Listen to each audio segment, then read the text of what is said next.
The death toll, the number of affected cases for coronavirus that has been on a steady increase across the globe. India, of course, is amid a stringent lockdown, which is supposed to last till 3rd of May. Post that, we do not know as of now how it is going to play out as far as the center and the states are concerned. But amid all of this pandemic, the one big concern has been China. China's role as far as the epidemic is concerned, China's role as far as once the pandemic broke out, and thereby how it has been reaching out to countries, also supplying testing kits, many of them faulty as far as India is concerned as a recipient. In China's influence on world organizations. So there are a whole lot of questions surrounding China and how really is it going to affect the world order going forward. To talk about all of these issues here on ETV Bharat, I'm joined here by a distinguished panel. I have Ambassador Gautam Bambawale. He was India's former ambassador to Bhutan, Pakistan, and to China.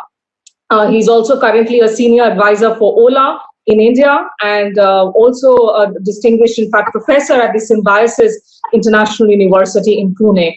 Glad to have you here, Ambassador Bambawale, with us.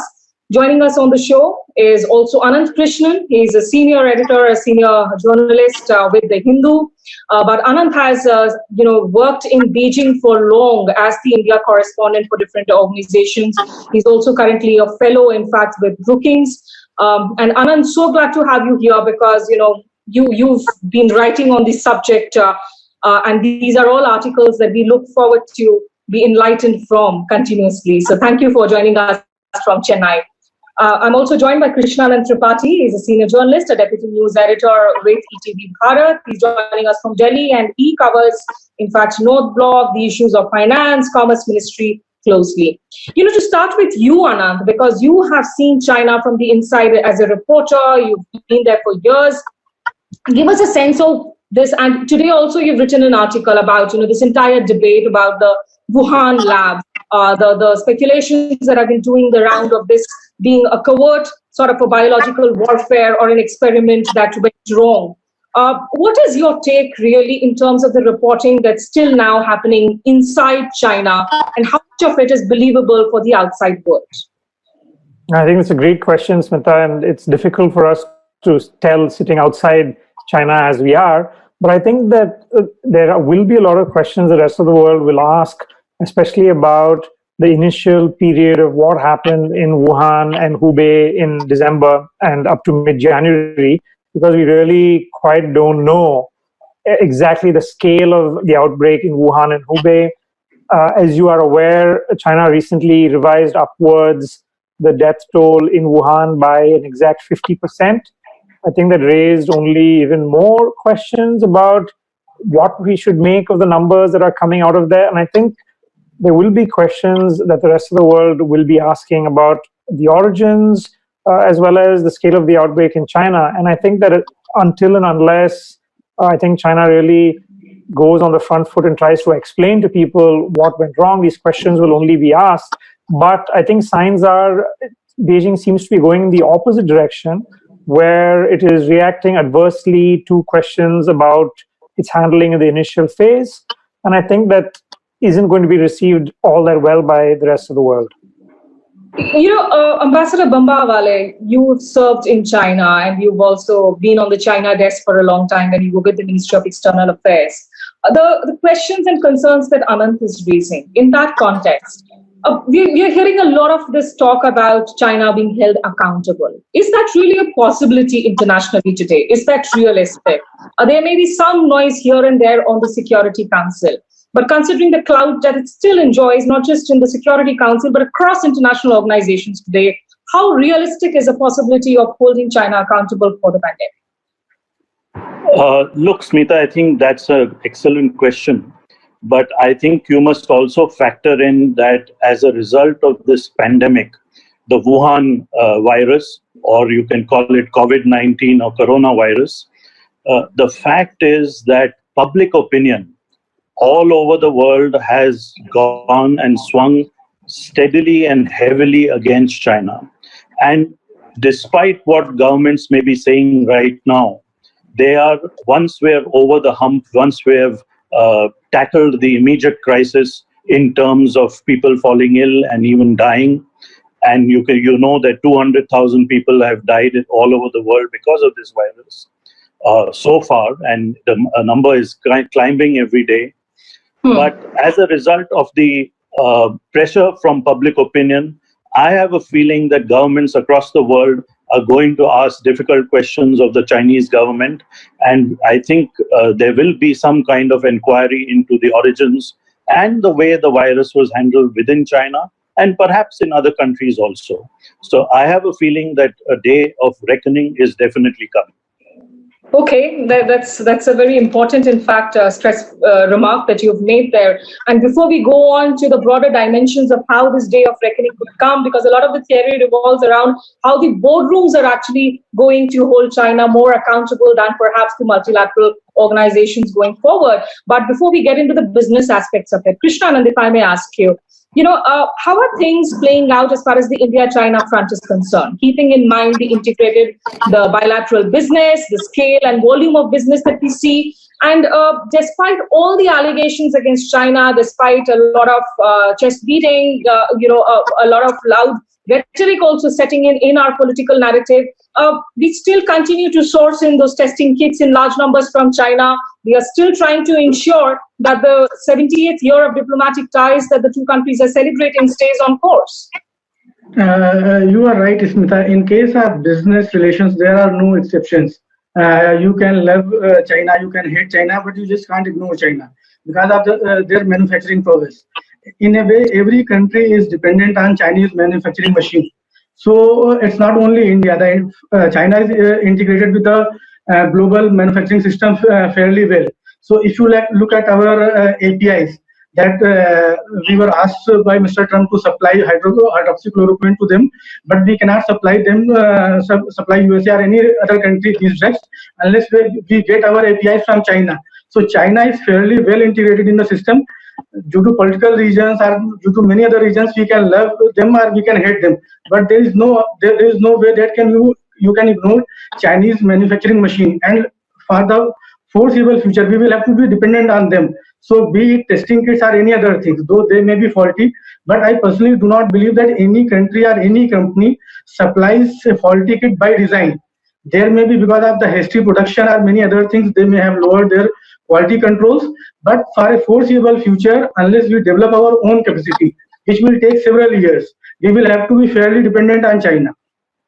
Right, and this is perhaps one of the reasons why we've also seen that ICMR be a bit careful about pronouncing a judgment saying that a lot of these kits also depend on the way they are handled, the conditions under which they are stored. So because of which they have not actually been passing sweeping stroke statements against the Chinese firms. South Korean companies have been stepping into India.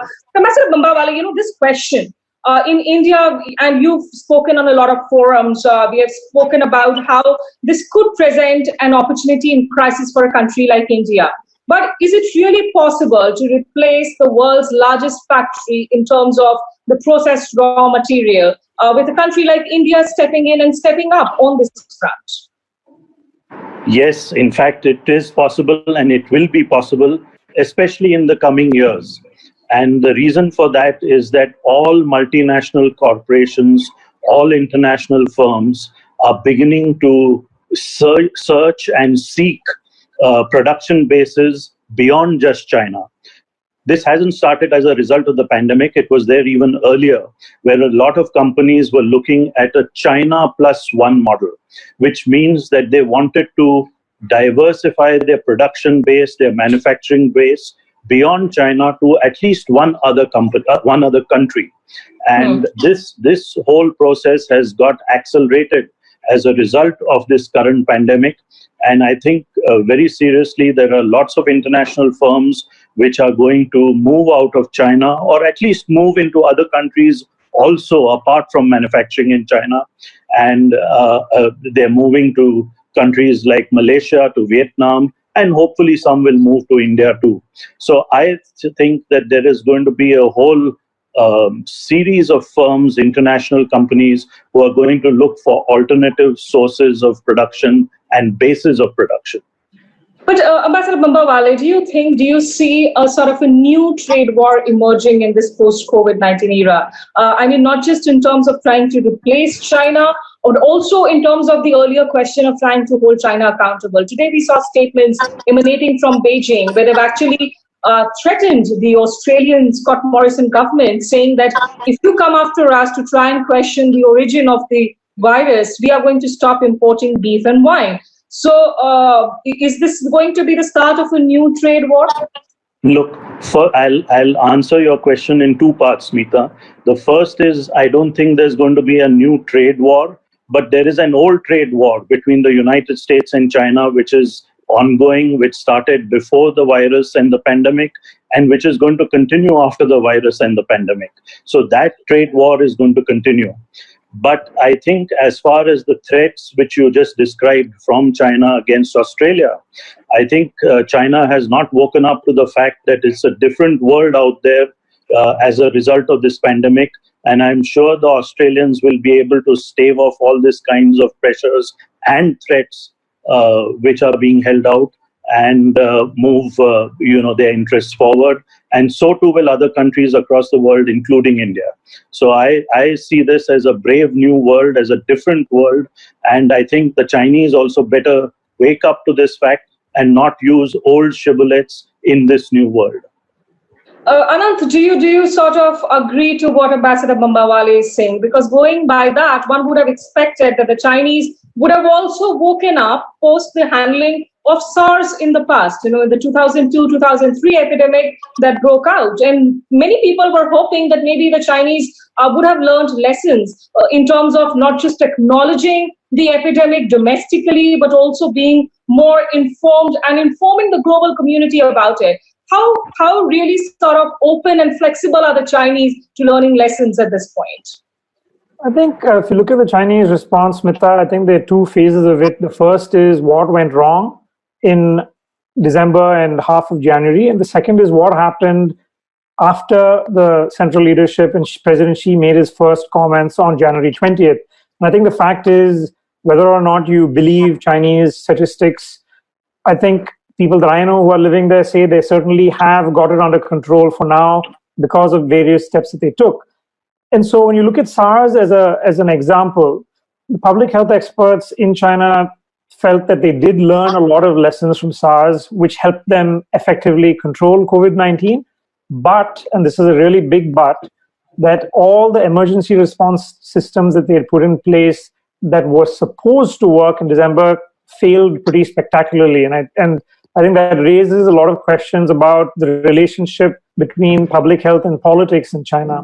And I think one of the takeaways from Wuhan was that even though you had this sophisticated reporting system, according to which even if one hospital anywhere in China got a case of atypical pneumonia, they would be able to immediately convey all the data and statistics to the national CDC in Beijing. That's what should have happened. But how the system works in China is actually every hospital in any city first answers to their city's party leadership, to their city's health commission. So they first go to every local level has a veto over what they want to report up to Beijing. And I think we saw this tension between politics and public health play out in a very bad way in Wuhan. But having said that, I think once the entire system kicked into gear post January 20th, it did help, I think, all East Asian countries, not just China, but even if you look at South Korea, if you look at how Taiwan handled it, I think it really did help them to have the SARS experience in mounting an effective response this time around. Right.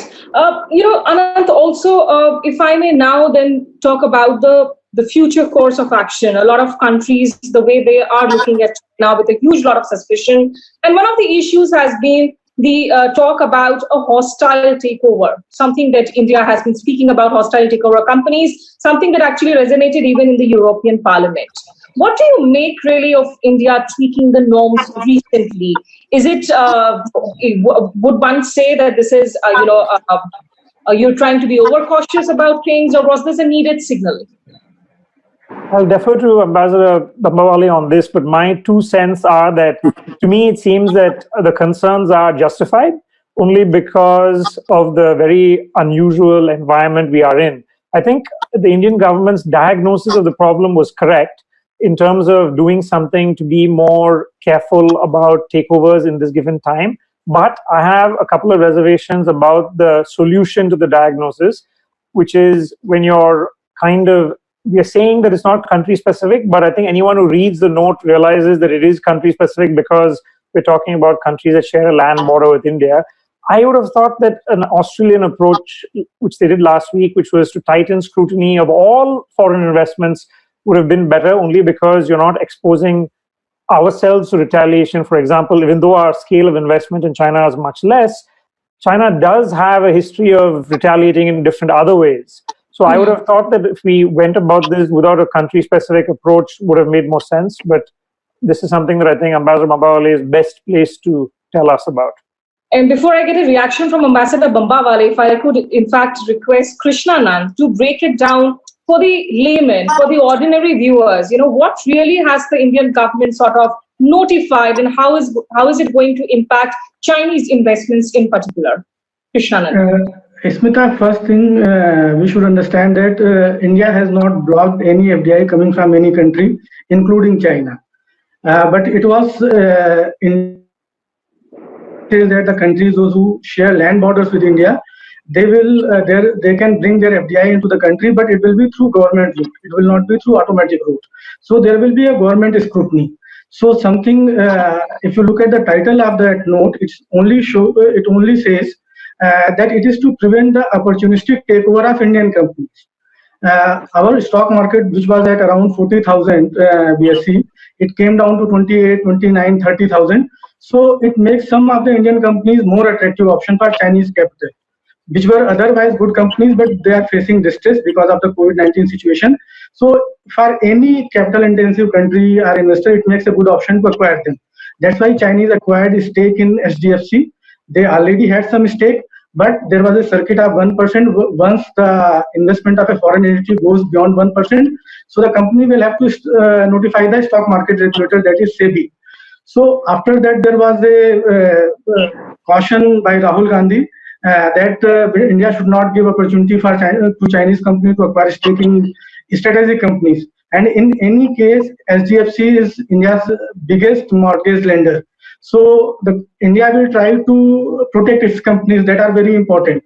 And SDFC is the only bank in Asia. In case of India, India has only two banks in top 50 Asian banks, SBI and SDFC. So it was important for Indian government to protect Chinese takeover. Indian government has only said that you can come to our country, but it has to be government route. Government route basically means that there has to be a security clearance, and that clearance was already there in case when we have FIPB. So the FDI can come, but it will come through the government, and government will know. And if there is something alarming, then the government can put a stop to this thing. In case of FDI, the takeover is easy. In case of FII or FDI, the takeover is not that easy. If any company, any Chinese investor wants to acquire a company through open share market, then it will not be easy, because there is, after 10%, they will have to inform the Sensex and stock market regulators. But in case of FDI, there may be a deal, and then there can be a sudden announcement that there is a change in the board and other things. So government of India wanted to prevent that thing. We have not completely stopped FDI from any other country, but it was done in a subtle manner without singling out the China. And this thing was applicable in case of Pakistan and Bangladesh even before that. Right, but Pakistan, Bangladesh, nobody really talks about the business volume. I mean, Bangladesh, yes, but not Pakistan, clearly, where Gautam has been. But Ambassador Bambawale, coming to you now for the reaction and your thoughts on this issue. Also add to it the fact that when you look at auto firms as the MG Motors, SAIC, the Great Wall, or you look at investors of Alibaba, Tencent, I mean, according to a Brookings research, an estimated $26 billion Chinese investment is what is in the pipeline. How do you look at these tweakings? Because the Chinese embassy in New Delhi came out and said that this is a discriminatory policy. So would you say that this was the right route to have taken? As Anand says, that there were different ways that you could have adopted maybe. Yeah. No, I think this is a very good discussion. The fact is, as has been pointed out, that asset values in India right now are very, very low as a result of the economics which followed and even preceded the pandemic, which is currently on. And when asset values are low, you know that there is always the possibility of hostile bids, of hostile takeovers, especially by companies and countries which are cash rich. And therefore, I think the move that has been made by the government of India is just something which will help Indian companies and which will ensure that such kinds of hostile takeovers are not taking place. I think it's, all countries across the world have taken precautionary steps of this kind, precautionary measures of this kind, and I don't see any reason why India should not do the same. So I don't look at it as something spectacular. I look at it as just taking a precautionary step. As has rightly been pointed out, it doesn't mean that we have stopped Chinese foreign direct investment, or for that matter, even foreign portfolio investment. The fact is that all we have said is that when any foreign direct investment from China or Chinese companies is to be done in India, that it takes the government route, which means that government will have to approve such an investment. So I think this is a very good precautionary step, and I don't see anything wrong with it. It doesn't violate any international covenant or obligations of India.